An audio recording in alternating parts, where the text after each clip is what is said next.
Nous n'avons pas à nous concentrer sur l'argent, les maisons, les voitures, les choses, les vêtements et les habits, notre apparence et notre appartenance au bon groupe de personnes.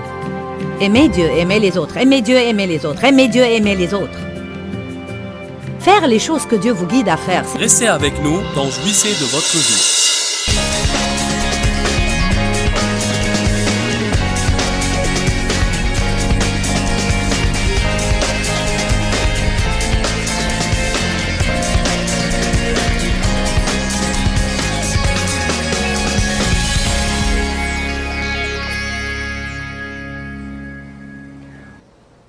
Comment nos cœurs ont besoin d'être brisés devant Dieu. Nous parlions de comment nos cœurs sont endurcis. Même après avoir été sauvés, nous pouvons avoir les cœurs durs. Vous savez, j'ai été abusé dans mon enfance et maltraité par un grand nombre de personnes et j'ai développé un cœur dur. Parfois, les gens auront les cœurs endurcis parce qu'ils ne veulent plus être blessés. Mais quand j'ai commencé à étudier la parole de Dieu et j'ai voulu être le genre de chrétien que Dieu voulait que je sois, j'ai trouvé que j'avais du mal à être clémente et à vivre selon l'amour parce que mon cœur était endurci. J'ai trouvé que j'avais du mal à pardonner aux autres et que j'avais du mal à ne pas avoir de la rancune. Alors Dieu avait à faire un grand travail en moi. Et il fait cela avec chaque individu. Nous parlions de comment Dieu nous traite, comment il nous châtie. Hier, nous étions en train de parler de la boîte à outils de Dieu et comment il se sert des expériences sanctifiées pour faire un travail plus profond dans notre vie. Ainsi, nous passons d'un cœur endurci à un cœur tendre. Amen. En fait, je crois que nous passons d'un cœur endurci à un cœur brisé à un cœur tendre. D'un cœur endurci à un cœur brisé à un cœur tendre. Avoir le cœur brisé n'est pas quelque chose de négatif. Nous ne parlons pas d'un cœur brisé négativement, mais d'un cœur brisé d'une façon divine. Cela nous fait souffrir et nous cause de la peine, mais c'est une peine divine qui nous porte à la repentance dans notre vie. Je vous ai mené à une écriture dans 2 Corinthiens qui raconte comment Paul a écrit une lettre à l'église et il a dit « J'étais affligé et attristé de vous avoir causé de la peine par ma lettre, mais maintenant je ne le regrette plus parce que cette peine divine vous a porté à la repentance. » Amen. Alléluia. Deutéronome 30, verset 6 dit « Le Seigneur ton Dieu te circoncira le cœur, à toi et à ta descendance, pour que tu aimes le Seigneur ton Dieu de tout ton cœur, de toute ton âme et de tout ton être, afin que tu vives. » Nous allons lire cela encore une fois dans une minute, mais waouh, waouh, waouh, waouh, waouh. Avant de commencer à enseigner, j'ai passé près d'1 heure à vous raconter l'expérience que j'ai vécue avec Dieu il y a 26 ans et comment j'ai su qu'il y avait quelque chose qui manquait dans ma vie et qu'une des écritures saintes qui m'a interpellée était cette écriture et d'autres qui lui ressemblent et qui dit « Tu aimeras l'Éternel ton Dieu de tout ton cœur, de toute ton âme, de tout ton être. » Et je me suis rendu compte que je n'aimais pas vraiment Dieu de toute mon âme. Je me sentais accusée par ma conscience quand je lisais ces écritures. Il est facile dans notre société aujourd'hui de dire que nous aimons Dieu, mais pourtant nous ne lui donnons pas la primauté dans notre vie. Le premier commandement dit « Tu n'auras pas d'autre Dieu devant ma face ». Cela veut dire rien, ni personne, ni métier, ni possession, rien n'est supposé avoir la primauté. Dieu veut avoir la primauté. Rien d'autre ne le satisfera. Vous ne pouvez pas tout simplement prendre Jésus et l'ajouter à votre fouillis.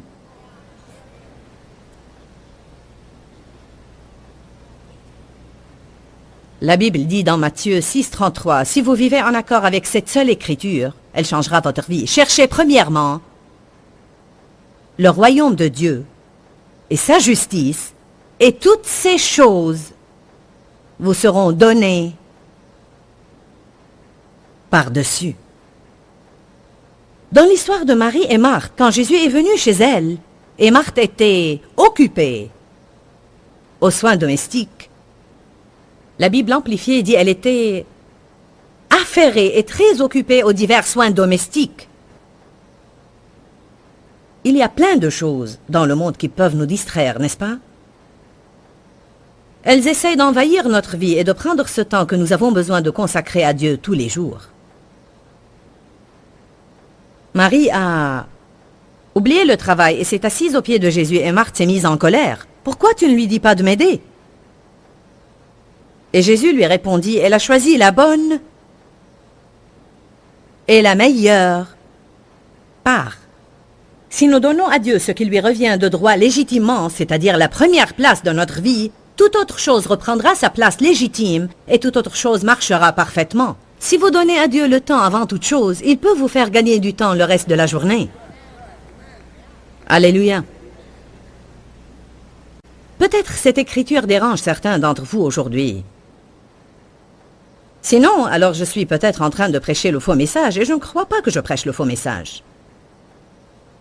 L'écriture dit, « Le Seigneur ton Dieu circoncira ton cœur. » Le mot circoncire signifie couper. La circoncision dans l'Ancien Testament faisait allusion au fait que le Seigneur voulait un peuple qui possède des cœurs circoncis.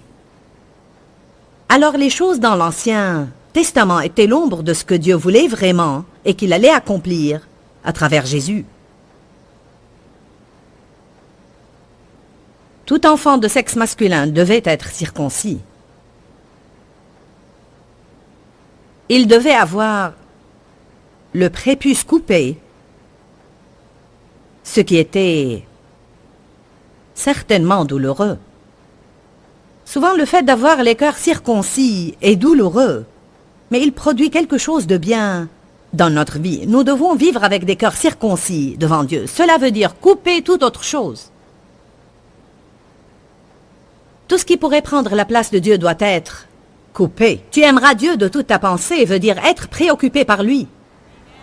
Non seulement quand vous avez besoin d'un miracle, cela veut dire être préoccupé par la parole, méditer sur la parole, penser aux merveilleuses œuvres que Dieu a faites. Cela ne veut pas dire que vous ne pouvez pas penser à autre chose, mais les choses qui nous sont importantes sont celles auxquelles nous pensons et sont celles desquelles nous parlons. Si vous parlez de l'argent tout le temps, cela veut dire qu'il vous est important. Si vous parlez de vos possessions tout le temps, alors elles vous sont importantes. C'est de l'abondance du cœur que la bouche parle. La parole révèle la personne. Alléluia. Vous avez besoin de savoir le tréfond des gens, parce que vous devez être en relation avec les personnes convenables. Le Seigneur ton Dieu te circoncira le cœur, à toi et à ta descendance, pour que tu aimes le Seigneur, ton Dieu, de toute ta pensée, de tout ton cœur et de toute ton âme. Les 4 derniers mots sont très importants. Pour quelle raison? Afin que tu vives. Afin que tu vives. Et non seulement respirer, il ne parle pas de cela. Il parle d'avoir la vie que Dieu veut vraiment que vous ayez. La vie abondante, prospère, puissante, créative, pleine de joie et de paix. Alors, il dit, mais vous n'allez pas avoir cette sorte de vie si vous n'allez pas avoir les cœurs circoncis. Si Dieu n'est pas le premier toujours, vous n'aurez pas le genre de vie que je veux que vous ayez. Allons à 1 Jean 5.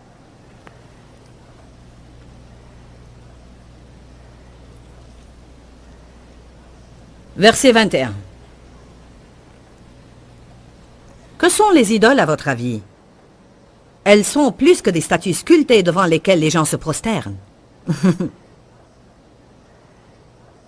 Je peux vous dire qu'il est évident que vous aimez Dieu, sinon vous n'auriez pas été là un samedi matin. Mais il est aussi évident que Dieu savait ce que j'allais prêcher, alors il vous a amené ici car vous avez besoin d'écouter ce que je vais dire. Et je vous conseille d'être vraiment attentif à votre vie, parce qu'il y a tant de choses qui se passent dans le monde aujourd'hui, et il y a tant de choses qui essayent d'évincer Dieu, comme si tout le monde essayait d'éloigner Dieu de tout. Il faut faire attention que les autres choses ne vous envahissent pas et ne prennent pas la première place dans votre vie, qui appartient à Dieu. Il faut faire attention de ne pas avoir des idoles. Vous savez, votre maison peut devenir votre idole. vous pouvez être tellement résolu à faire votre maison paraître comme un lieu touristique. Alors vous pouvez passer beaucoup de temps à décorer, nettoyer et arranger. Décorer, nettoyer et arranger. Inviter des gens chez vous pour les impressionner et nettoyer quand ils partent. Vous pouvez être trop pris par cela. Et ce que les gens pensent de votre maison pourrait devenir une idole pour vous.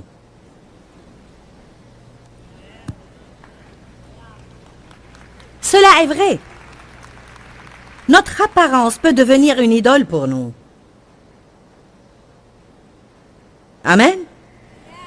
Nous avons besoin de faire de notre mieux pour prendre soin de nous-mêmes. Mais ne vous tracassez pas à perdre ces 5 kilos avec lesquels vous vous débattiez depuis 20 ans et que vous n'allez pas perdre quoi que vous fassiez.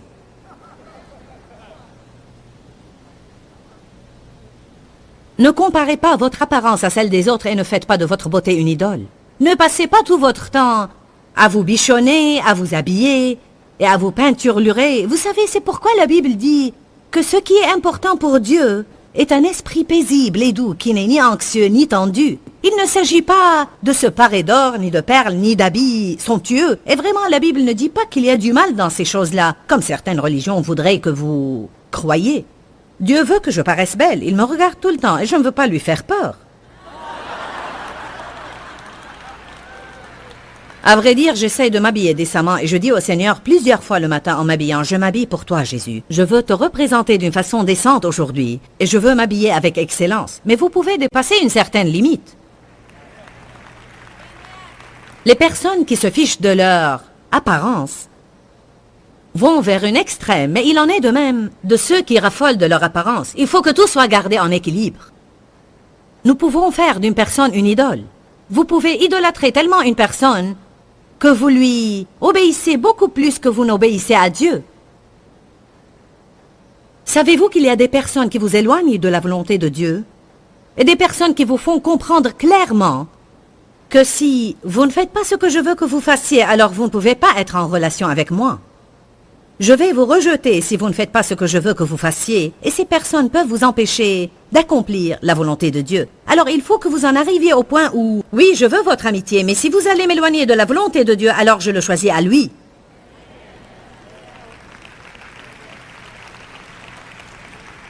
Amen.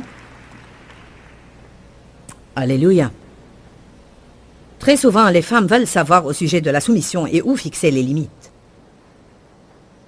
Je veux vous dire quelque chose de défini. Si un homme essaye de vous éloigner de Dieu, c'est là où vous fixez les limites. Amen. Si quelqu'un vous dit que vous ne pouvez pas avoir une Bible, vous ne pouvez pas prier, vous ne pouvez avoir aucun livre chrétien à la maison, vous ne pouvez pas fréquenter des chrétiens, c'est ici que vous devez fixer les limites. Smith Wigglesworth était un plombier. Avant qu'il ne soit sauvé, sa femme allait à l'église et aimait Dieu.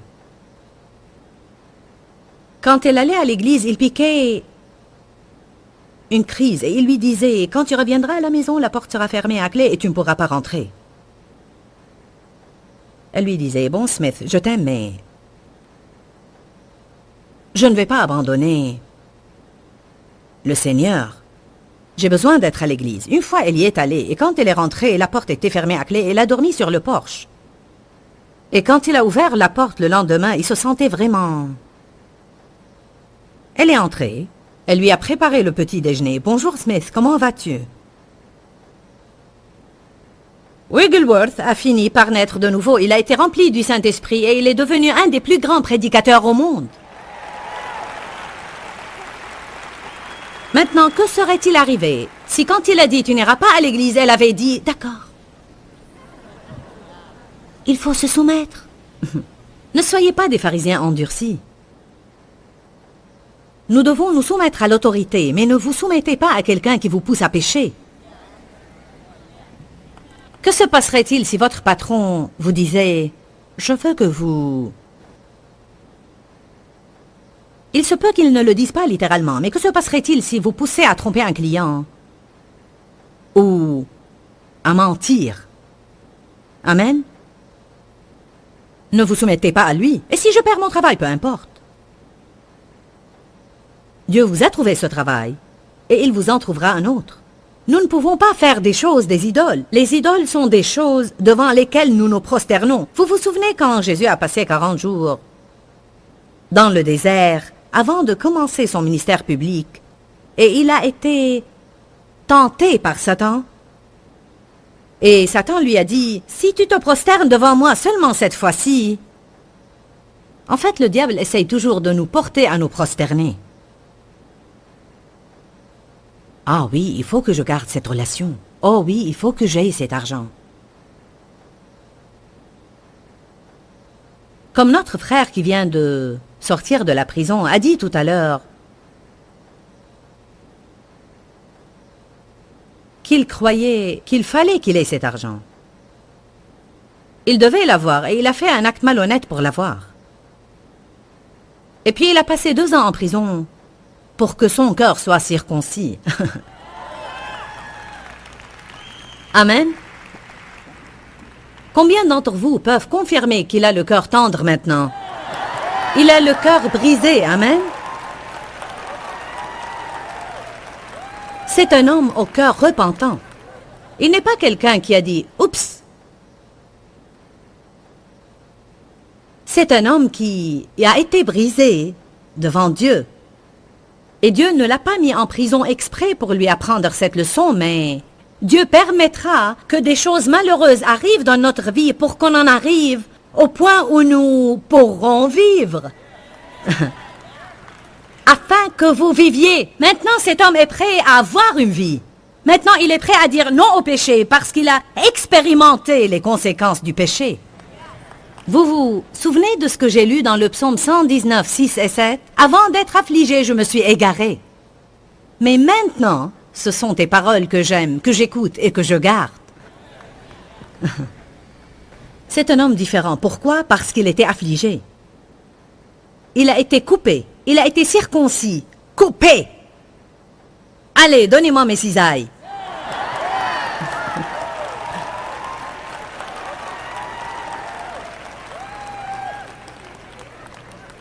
C'était tout simplement comme si le Seigneur a dit à Steve, « Bon, Steve,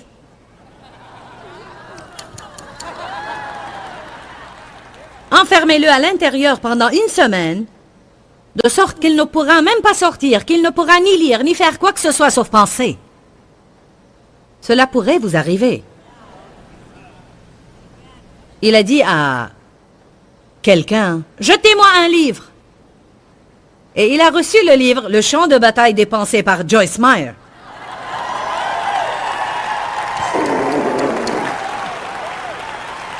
Tu n'as rien d'autre à faire. Lis ce livre.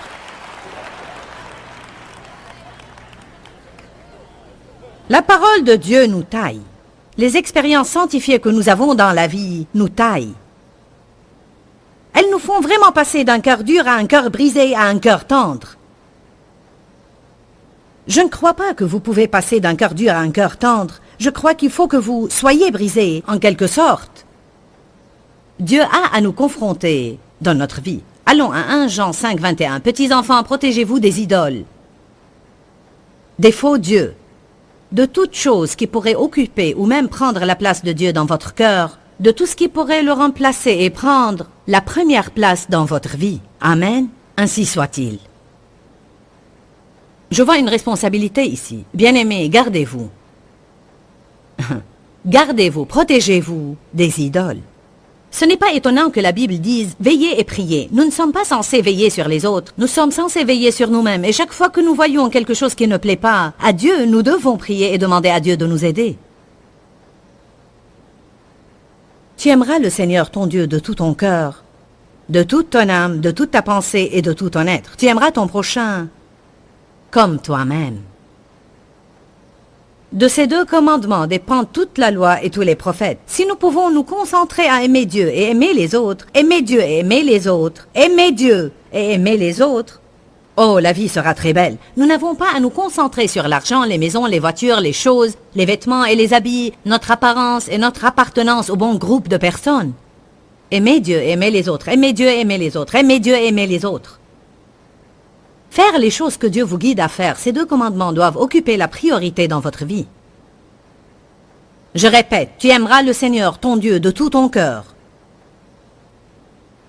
de toute ton âme.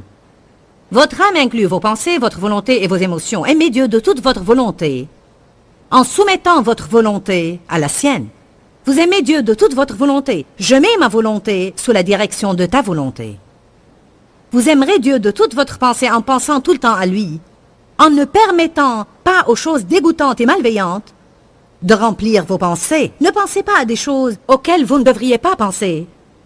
En laissant le diable vous dire que tant que les choses se limitent à vos pensées, ce n'est pas un problème. Là où la pensée va, l'homme la suivra. Si vous laissez les choses dans vos pensées, un jour vous allez les suivre. Et tu aimeras Dieu de toutes tes émotions. C'est exactement pourquoi il faut que nous soyons plus expressifs dans nos louanges et nos adorations.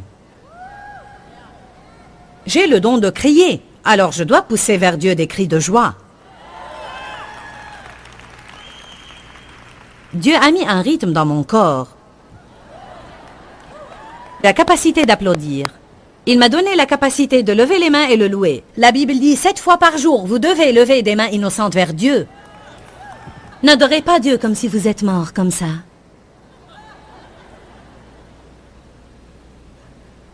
Mais je ne crois pas qu'il est juste d'être émotionnel.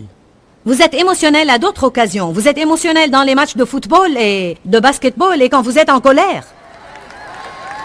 Vous vous énervez quand une voiture vous barre la route sur l'autoroute. Pourquoi on peut éprouver des émotions dans tout domaine de notre vie, sauf en ce qui concerne notre relation avec Dieu? Je suis émotionnel au sujet de Jésus. Je suis très émotionnel au sujet de Jésus.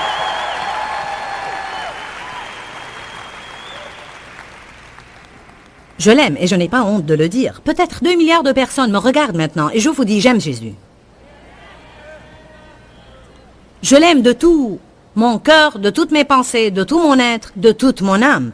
Je suis sûre qu'il y a dans ma vie des choses dont je ne suis pas encore consciente, mais je fais de mon mieux pour donner à Dieu la primauté dans ma vie et il me confronte à propos de ces choses. Le temps est très important. En fait, il est très facile à d'autres choses de commencer à prendre votre temps et je lutte contre cela tout le temps en essayant de garder Dieu premier dans mon temps.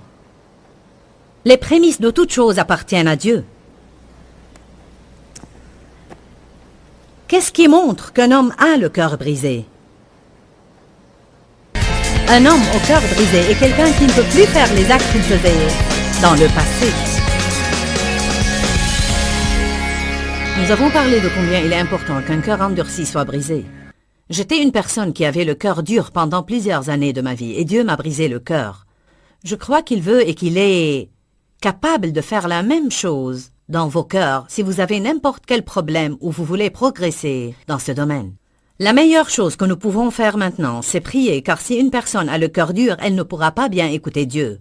Elle n'est pas sensible aux besoins des autres. Et en fait, je remercie Dieu parce qu'il a un cœur qui nous écoute et un cœur qui veut nous aider. Alors je veux avoir ce cœur que Dieu a.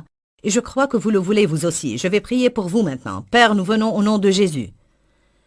Et je prie pour tous ceux qui nous regardent maintenant, qui pourraient avoir le cœur dur pour avoir été blessés dans le passé, ou pour n'importe quelle autre raison. Et je prie aussi pour les personnes qui ont tout simplement besoin de faire un progrès dans ce domaine. Et je prie maintenant que ta force vienne tout de suite sur ton peuple et que tu touches leur cœur profondément jusqu'à ce qu'on arrive à un point, Seigneur, où nous devenons sensibles à ta main qui nous touche, où nous entendons ta voix et nous l'entendons promptement et rapidement, et nous lui obéissons.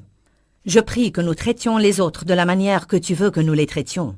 Nous demandons ces choses au nom de Jésus, et nous nous attendons à un progrès. Amen et Amen. Vous allez voir une différence dans votre vie, et Dieu va commencer à faire en vous certaines choses que vous ne voulez pas vraiment qu'il fasse, mais elles concourront à votre bien à long terme. Pourquoi, Seigneur, pourquoi? Dans ce livret, Joyce Meyer nous enseigne à travers la parole comment être délivré de la confusion. Pour obtenir ce livret gratuitement, écrivez-nous à Joyce Meyer, boîte postale 40095-6300 Larnaca, Chypre. Ou bien visitez notre site web www.joycemeyer.org/fr.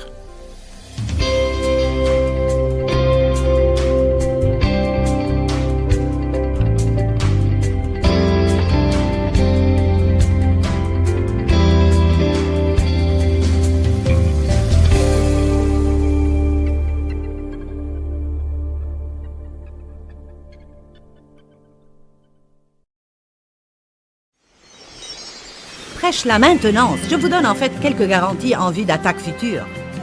Amen.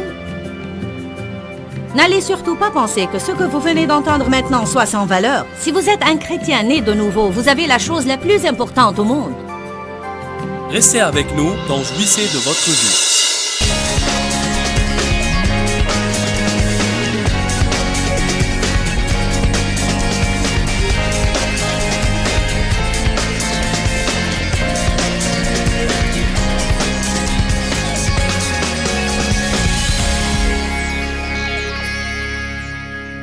Peut-être que vous êtes devant votre télé et vous dites « J'ai besoin d'un changement dans ma vie ».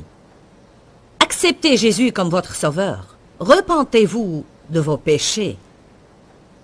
Vous pouvez faire cette prière. « Jésus, je te demande pardon pour mes péchés. Pardonne-moi, pardonne-moi, j'ai besoin de toi, Jésus. Je crois que tu es mort à la croix pour moi. Je crois que tu es ressuscité d'entre les morts. Je ne peux pas m'en sortir tout seul. Je suis désolé, Seigneur, pardonne-moi. Viens dans ma vie et enseigne-moi à te donner toujours la première place. » Et Jésus viendra dans votre vie et vous lavera de tout péché. Il commencera à circoncire votre cœur. Il y a des personnes qui sont dans le besoin dans le monde aujourd'hui. Une personne dont Dieu s'est occupé ne peut revenir à ces vieilles choses qu'elle a laissées derrière elle. Tout comme si vous vous cassiez un bras, vous deviendrez infirme. Vous ne pourriez plus attraper les choses. Et si vous avez le cœur brisé, vous ne pouvez plus faire les choses que vous faisiez avant. Il haïrait en fait le péché qu'il avait aimé. Une fois que votre cœur s'est brisé sur un péché, s'il vous arrivait d'être sur le point de commettre de nouveau ce même péché, cela vous ferait mal. Quand bien même il n'y aurait qu'une forte tentation. « Oh non, Seigneur !»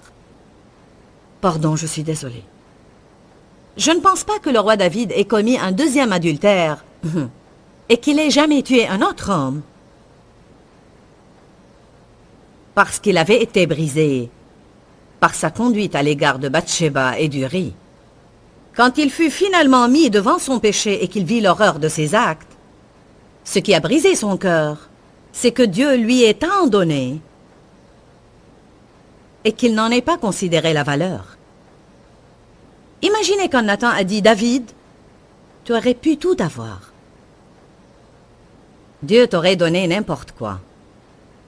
Tu aurais tout pu demander à Dieu, il ne t'aurait rien refusé. Mais il t'a fallu l'épouse de cet homme. » Cela brise le cœur de Dieu quand on fait ce genre de choses. Comme je l'ai déjà dit jeudi soir, on a besoin de prier pour que Dieu brise nos cœurs avec ce qui brise le sien. Et pour être attristé par ce qui l'attriste et de haïr ce que lui haït. Amen. Je sais que je ne m'adresse pas à une bande de personnes horribles. Vous êtes merveilleux, vous êtes formidables. Vous avez pris votre samedi pour écouter la parole de Dieu. Mais je prêche la maintenance. Je vous donne en fait quelques garanties en vue d'attaques futures. Amen. N'allez surtout pas penser que ce que vous venez d'entendre maintenant soit sans valeur. Si vous êtes un chrétien né de nouveau, vous avez la chose la plus importante au monde. Si vous avez Christ dans vos vies, vous avez la chose la plus précieuse au monde. C'est plus important que tout. Et même lorsque les disciples sont revenus après avoir été envoyés par Jésus pour prêcher 2 par 2 l'évangile, pour guérir les malades et pour chasser les démons, ils ont été témoins de cette puissance qui sortait d'eux et ils devaient être enthousiastes. Ils sont revenus dire à Jésus, « Même les démons nous sont soumis en ton nom. » Mais Jésus voulait la maintenance. Il leur a répondu, « Écoutez, j'ai vu Satan tomber comme un éclair du ciel. Ne vous réjouissez pas de ce que les démons soient tous chassés. Ne vous réjouissez pas de la puissance que vous voyez quand vous prononcez mon nom, mais de ce que vos noms soient écrits dans le livre de vie de l'agneau. » Que faisait Jésus? Il leur remettait les yeux en place. Il faisait un réajustement. Et s'il y avait un petit problème d'attitude dans leurs propos, alors coupons ça. J'ai besoin d'un petit sécateur pour ce petit germe. Combien d'entre vous savent que parfois Dieu voit ces petites choses et dit « Ok, occupons-nous de ça et... » C'est là que ça devient bien, quand de petites choses nous dérangent et que nous pouvons laisser Dieu s'en occuper avant qu'elles ne deviennent de grandes choses qui détruiront nos vies. Les petits renards ravagent la vigne. Ne soyez pas le genre de personne qui ne prête pas attention aux petites choses que Dieu essaye de régler dans sa vie parce que ces petites choses deviennent de grandes choses qui engendrent de grands problèmes. Elles peuvent même voler la puissance de Dieu. Elles peuvent voler le plan de Dieu pour nos vies. Quand une personne est brisée, qu'elle a été complètement brisée par rapport à un péché, qu'elle s'est humiliée et s'est repentie, si elle voit par la suite quelqu'un commettre la chose sur laquelle son cœur a été brisé, cela l'attriste beaucoup et la rend malheureuse. Une des choses que le Seigneur a vraiment confrontée sérieusement dans ma vie, c'est dire de ma propre bouche des choses négatives sur ma personne. J'ai vécu un jour une expérience très forte avec un démon. Et c'est ce qui a mis la crainte de Dieu en moi, vraiment. Quand vous avez une révélation de la parole, vous êtes responsable de ce que vous savez. Si vous ne savez pas, Dieu vous reprend d'une autre manière qu'une personne qui possède la connaissance, mais qui ne prête toujours pas attention à ce qu'elle sait.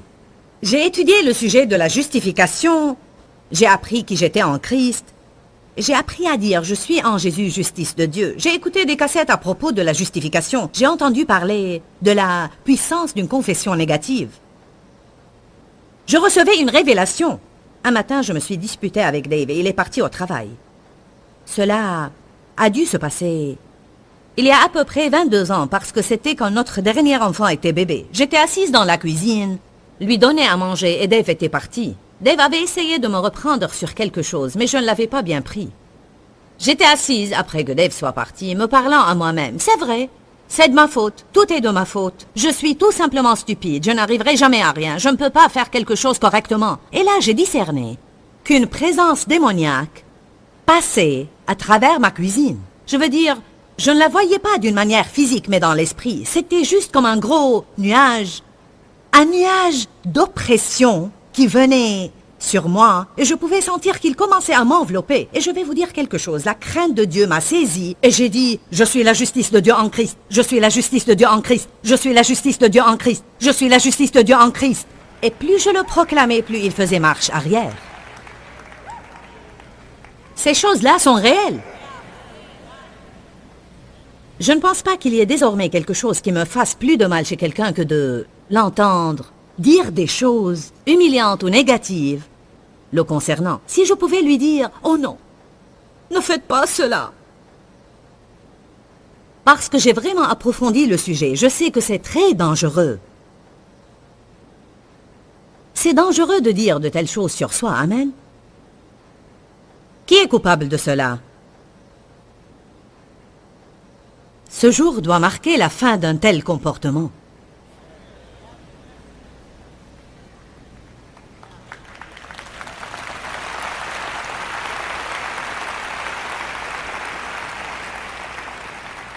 Pour ceux qui nous regardent à la télé, arrêtez de dire de votre propre bouche des choses négatives sur vous.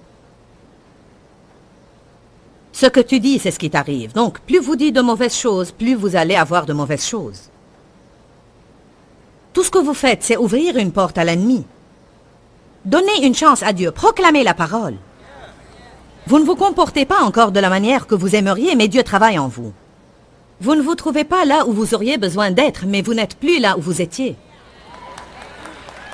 Vous faites des progrès, vous êtes en voie de changement. Alléluia, alléluia. Ça m'est égal de savoir que vous avez fait 500 kilomètres pour assister à cette réunion, pourvu que la seule chose que vous retiendrez peut-être soit ne pas dire des choses négatives sur moi. Vous verrez tellement de changements radicaux dans votre vie à cause de cela que tout effort prodigué pour arriver là serait avéré utile. Amen.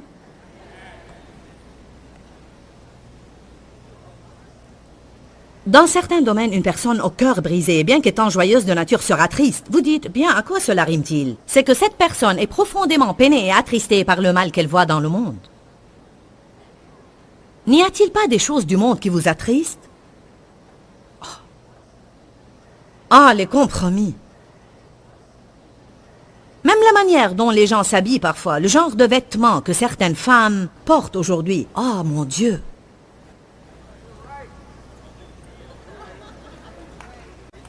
C'est pathétique, simplement pathétique. Oui, pathétique. Je regardais un défilé de mode à la télé et me disais, cela sera propre au moins de regarder cette émission. Et j'ai vu une fille se trémoussant sur la piste. Ça m'a pris 1 minute pour voir si je voyais ce que je pensais voir. Le haut qu'elle portait en disait long. Une partie de son corps était tout simplement à la vue de tout le monde. Et c'est supposé être la mode. Je ne pouvais pas regarder cela et commenter « Ah ah ah ah ah ». J'étais « Oh mon Dieu, mon Dieu ». Parfois je me surprends à dire « Seigneur, je suis désolé ». Je suis tellement désolé de cette ignorance dans laquelle les hommes marchent aujourd'hui. Oh Seigneur, je suis vraiment désolé. Pardonne-leur, pardonne-nous tous de laisser les choses en arriver là. En fait, je crois qu'il y a une pression démoniaque dans le monde aujourd'hui qui endurcit les cœurs contre le mal. Je crois que c'est une des raisons qui explique pourquoi tout ce qu'on entend aux informations n'est que le désordre qui règne au monde. Un tel tuant un tel, celui-ci tuant celui-là, X faisant sauter la cervelle à Y, etc. On en entend tellement qu'au début ça choque, et puis petit à petit on en arrive à « Oh, tu sais, c'est comme ça ». On doit se battre contre cela. On doit se battre afin de ne pas perdre cette tristesse vis-à-vis non seulement de nos propres péchés, mais de ceux du monde. Amen. Vous dites, que suis-je supposé faire, Joyce? Je crois que nous avons besoin de prier pour avoir des cœurs soumis à Dieu. Et je crois que nous avons besoin de prier, Seigneur, soumets mon cœur. Adoucis mon cœur, Seigneur. Fais-moi ressentir ce à travers quoi passent les gens. Quand je vois une personne dans le besoin, je ne veux pas simplement dire « Ayez chaud et soyez repus ». Loué soit Dieu, frère, ayez la foi. Puis continuez mon chemin indifférente. Et quand je rencontre quelqu'un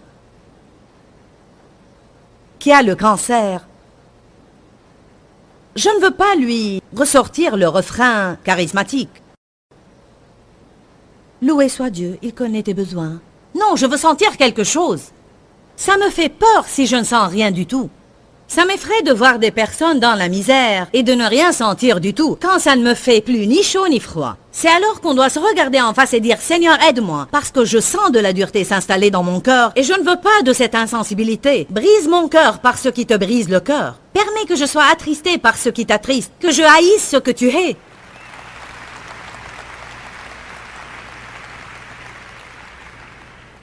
Écoutez cela à propos des gens endurcis. Et après, nous terminerons cette session avec cette histoire. Je vous dis, il y a tant de choses. Une personne dure connaît la rancune. Elle ne peut pas pardonner. Elle juge souvent. Elle critique souvent. Et quand elle voit les autres souffrir, elle se réjouit souvent de leur malheur. Eh bien, tu as péché, tu n'as que ce que tu mérites. Dieu ne veut pas qu'on soit comme ça. Il veut nous entendre dire, c'est par ta grâce que j'en suis arrivé là. Seigneur, si tu ne m'avais pas délivré, sauvé, montré la lumière et la révélation, j'en serais au même stade que lui. Dieu veut que nous prions pour eux. Amen. J'ai le sentiment, d'après les expressions de vos visages, que la parole de Dieu arrive au bon moment ici aujourd'hui. On a juste besoin de s'arrêter, de courir tête la première dans les choses du monde et d'en revenir un peu à notre réel besoin, à ce que nous voulons, à ce pourquoi nous prions et à ce en quoi nous croyons. Dieu veut que nous sachions que ce qu'il essaye de faire sur terre va beaucoup plus profondément que nous. Ça va beaucoup plus loin que nous. Amen. Une personne au cœur dur ne peut se repentir. Très souvent, un pécheur au cœur dur, si son cœur est vraiment endurci, ne peut se repentir. Je pense qu'une des choses que vous avez besoin de faire lorsque vous priez pour des personnes qui ne sont pas nées de nouveau est de prier pour que Dieu adoucisse leur cœur. Nous nous demandons comment prier pour nos bien-aimés non sauvés. Prier pour que Dieu adoucisse leur cœur. Et les gens blessés blessent les autres. Je ne sais pas ce qui lui est arrivé dans son enfance, mais il a toujours été très dur. Oui, c'est ça, rien ne semble le toucher et il est indifférent. Il ne veut rien avoir à faire avec Dieu et ne veut pas entendre parler de lui. Mon père a passé le cap des 80 ans et j'ai prié des années pour lui. Dieu m'a donné la grâce de lui pardonner. Puis Dieu a commencé à nous montrer que l'on devait l'aimer de l'amour de Dieu. On n'aime pas quelqu'un qui nous a fait du mal. Il faut commencer par la foi. On ne commence pas avec nos sentiments, mais par la foi. Et quand on commence à être gentil avec un dur, on n'est pas encouragé. Rappelez-vous bien de cela. Quand on se montre gentil avec quelqu'un de dur, il ne faut pas s'attendre à recevoir quoi que ce soit en retour pour longtemps. Il va falloir le faire strictement devant Dieu, par obéissance à lui. Mais la Bible dit que si tu aimes ton ennemi, c'est comme si tu amassais des charbons ardents sur sa tête. Et ce verset ne veut pas dire ce que nous pensons. Ce n'est pas comme « il va se sentir bien mal à cause de ce qu'il a fait ». Non, ces charbons ardents font fondre le cœur dur. Et l'amour est le feu. 1 Pierre 4, 8 dit que votre amour soit brûlant. Nous avons besoin d'un amour en feu, brûlant, qui ne nous laissera pas assis sans rien faire. Qui ne nous laissera pas dire « tu mérites d'être en enfer après la manière dont tu m'as traité ». J'ai pensé durant des années, ce qu'il récoltera, il l'aura bien mérité. Mais plus Dieu circoncisait mon cœur,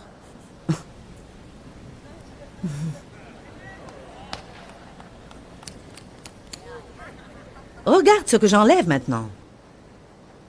Eh oui, Dieu m'a changé. Mais ça a pris un long moment de... Ça a demandé beaucoup d'expérience sanctifiée. Amen. Et finalement, j'ai fait le pas de foi de pardonner à mon père. J'ai finalement fait ce pas de foi de dire « Ok, je viendrai te voir pendant les vacances ». Mais ce n'était pas encore de tout mon cœur. Je faisais simplement mon devoir. On croit en avoir fait assez pour se racheter auprès de Dieu, mais on ne fait pas ce que l'on devrait.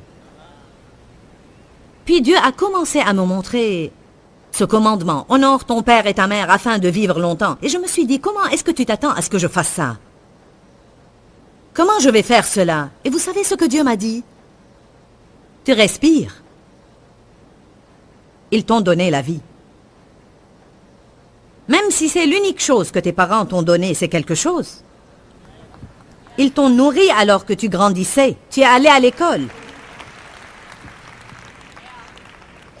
Trouvez toujours un point de départ. Dites, je vais me rappeler de ce qu'ils ont fait et pas de ce qu'ils n'ont pas fait. Et je me suis dit qu'une personne blessée blessera les autres. Je ne sais pas ce qu'a vécu mon père dans son enfance, et on ne se réveille pas un matin avec la bonne recette. Amen. Ensuite, j'en suis finalement arrivé au point où j'ai voulu qu'il soit sauvé, et j'ai commencé à prier. Dieu nous a parlé à Dave et à moi. Il m'a d'abord parlé à moi. Mes parents vivaient à 200 km de Saint Louis, et à cette époque, je trouvais cela merveilleux. Vous n'avez qu'à rester là où vous êtes. On fera ce qu'on a à faire pour les vacances. Dieu m'a dit, fais-les venir à Saint Louis et achète-leur une maison. Prends soin d'eux.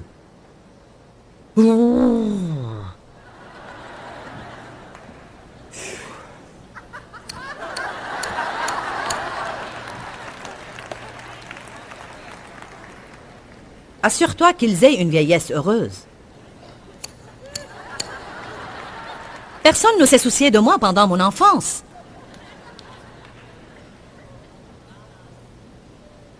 Débarrasse-toi de cette attitude. Amen. Alors on s'était décidé pour acheter une maison qui n'est pas chère. Je veux dire la moins chère possible. Nous voulions dépenser un petit montant déterminé et je pensais, eh bien, je ne sais pas quel genre de maison nous dénicherons avec ça. Dave m'avait assuré On trouvera bien quelque chose. Mais Dieu dit non, non, non, non, non, je veux que tu leur achètes une belle maison. Pas une maison bon marché, une belle maison. Nous avons acheté une belle maison et ils sont venus à Saint Louis. Et c'était en fait une bonne chose parce que mon père commençait réellement à perdre sa santé. Il était affaibli, mais son état empirait, et s'il n'avait pas été dans notre ville, il aurait été loin des docteurs et de tout ce dont il aurait eu besoin. Alors, j'ai continué à prier pour que Dieu change son cœur, l'adoucisse. Seigneur, change le cœur de mon père, rends-le plus sensible. Il en était même arrivé au point d'aller à l'église, et quand je prêchais, il devait écouter mon message. L'appel de la fin arrivait, et je pensais, c'est pour aujourd'hui. C'est un si bel appel. Mais il restait assis. Seigneur, touche son cœur, touche son cœur. Et en novembre dernier, ma mère m'a dit, ton père veut vous voir, Dave et toi. Alors nous nous sommes rendus chez eux, et il s'est mis à pleurer. Les gens au cœur brisé pleurent. Il m'a dit, j'ai besoin de te dire combien je suis désolée de ce que je t'ai fait endurer. Je n'avais jamais entendu ces mots-là, et j'ai 59 ans. J'ai besoin de te dire que je suis désolée. J'ai besoin de te demander que tu me pardonnes. Il s'est ensuite tourné vers Dave et a dit, j'ai besoin de te demander que tu me pardonnes. Un autre homme m'aurait tué. Je suis désolée. Il a ajouté, je ne peux même pas te dire combien je suis désolée. Il avait même du mal à nous regarder. Il était tellement désolé, tellement brisé et triste de ce qu'il avait fait. Je lui ai répondu, je t'ai pardonné il y a bien longtemps, papa. J'étais consciente de ce qui se passait. Et je lui ai dit, veux-tu accepter Jésus-Christ maintenant? Il m'a répondu oui. Il ne pouvait pas être sauvé avant qu'il ne se soit repenti. On ne peut pas venir et faire une prière de salut, il faut qu'il y ait repentance. On ne peut pas juste prendre Jésus et l'ajouter à notre désordre. Il faut passer par la repentance. Une vraie repentance. Et donc mon père a reçu Jésus et a demandé à ce que je le baptise. Et je vais vous montrer tout de suite la photo du baptême de mon père.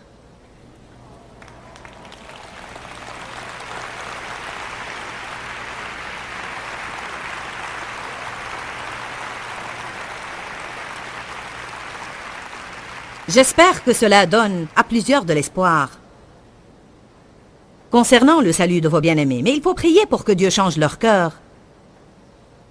Et il faut que vous les aimiez, parce que l'amour fait fondre un cœur dur. Me comprenez-vous bien? Dites, l'amour fait fondre un cœur dur. Mais pas seulement de l'amour en petite dose. Vous devez le maintenir et le maintenir. Amen. Mon père est maintenant un des hommes les plus doux que je connaisse. Il est vraiment tendre. Et cela m'émerveille vraiment. J'ai tout d'abord constaté, si un homme est en Christ, il est une nouvelle créature. Les choses anciennes sont passées. Toutes choses sont devenues nouvelles. Je veux dire, cet homme qui avait été jusque-là, méchant toute sa vie, est devenu si doux. Nous avons parlé de combien il est important qu'un cœur endurci soit brisé. J'étais une personne qui avait le cœur dur pendant plusieurs années de ma vie, et Dieu m'a brisé le cœur. Je crois qu'il veut et qu'il est capable de faire la même chose dans vos cœurs si vous avez n'importe quel problème ou vous voulez progresser dans ce domaine. La meilleure chose que nous pouvons faire maintenant, c'est prier, car si une personne a le cœur dur, elle ne pourra pas bien écouter Dieu. Elle n'est pas sensible aux besoins des autres. Et en fait, je remercie Dieu parce qu'il a un cœur qui nous écoute et un cœur qui veut nous aider. Alors je veux avoir ce cœur que Dieu a. Et je crois que vous le voulez vous aussi. Je vais prier pour vous maintenant. Père, nous venons au nom de Jésus. Et je prie pour tous ceux qui nous regardent maintenant, qui pourraient avoir le cœur dur pour avoir été blessés dans le passé, ou pour n'importe quelle autre raison. Et je prie aussi pour les personnes qui ont tout simplement besoin de faire un progrès dans ce domaine.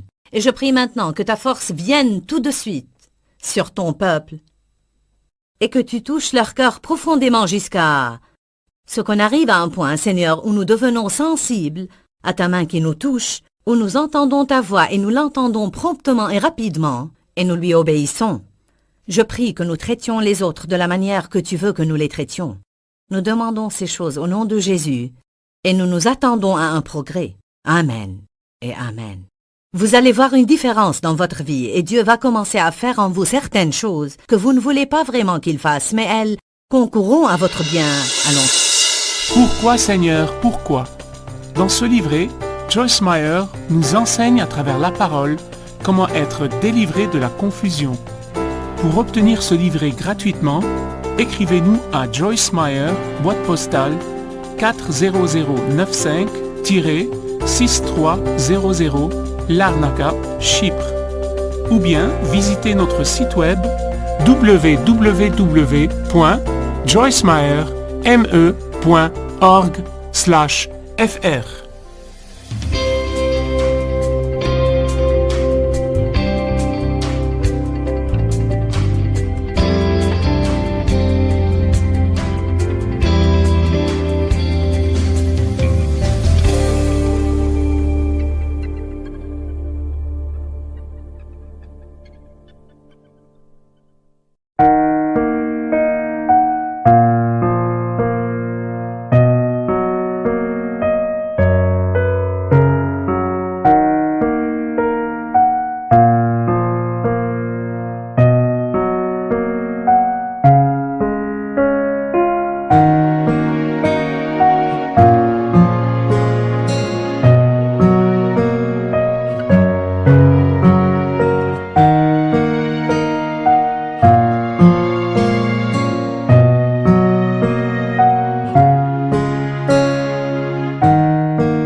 Bye.